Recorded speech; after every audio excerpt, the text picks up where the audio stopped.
Hi everyone, hope you're all okay. I know it's an odd title for a video, but bear with me. I've done this video because I lost my cat yesterday and I'm not coping with it very well. Tammy her name was, we had her for 20 years, she lived to 20, we had her for 20 years. I got her as a kitten when I was 12. Not that that makes any difference because I've got a rescue cat that I've had for 2.5 years and I would be equally as distressed if anything happened to her. But yeah, Tammy, obviously when I left home she stayed with my mum and dad. When I moved out I only live around the corner from them, so she hasn't been my pet for a few years, but obviously I still see her. And my dad came round the other day and said, look, Tammy's not good. She's really lost a lot of weight quickly. She's going off her food, she's drinking lots.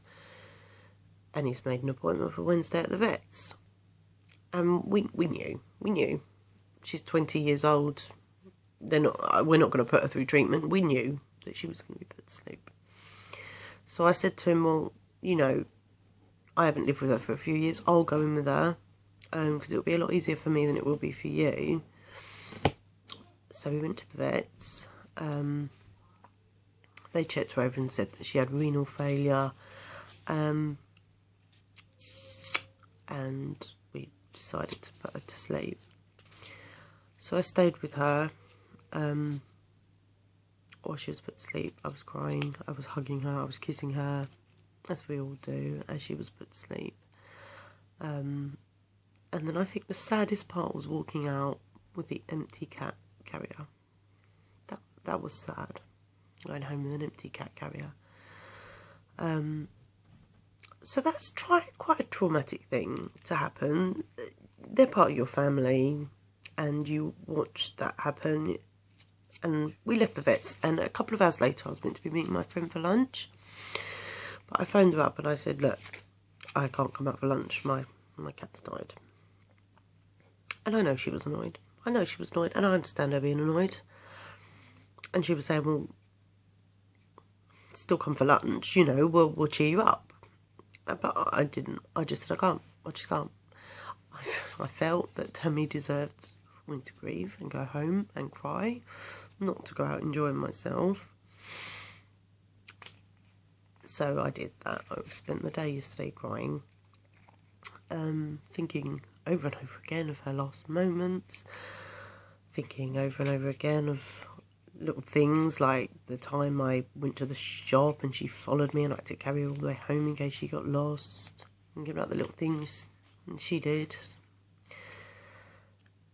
And it occurred to me that if I had work yesterday, luckily I had a day off, I wasn't working. If I had work, I couldn't have gone in. I was too upset. But what would I have done? Phoned up and said, I'm not coming in, my cat's died. That's not an acceptable reason. And it should be. It should be. In fact, I remember working at the hospital. I worked at the hospital.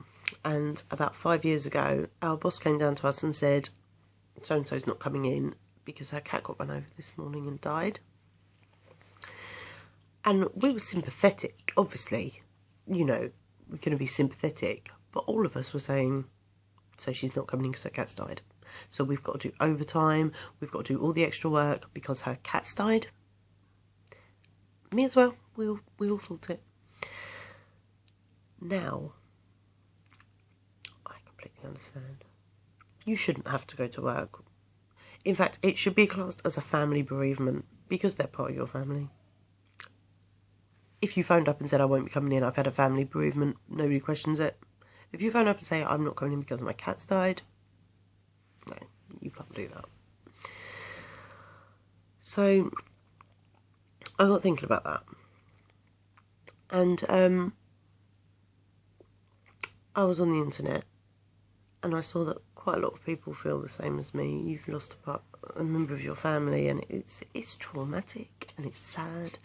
I can't stop crying. My eyes are all puffy. My face is puffy from where I've just spent the day crying yesterday. I woke up this morning and cried. She's all I can think about. It's crazy, and it's a grief process. You grieve for people, you grieve for animals because you live with them and you care and love for them. I can honestly say that Tammy for 20 years was loved and cared for every single day. She had a great life.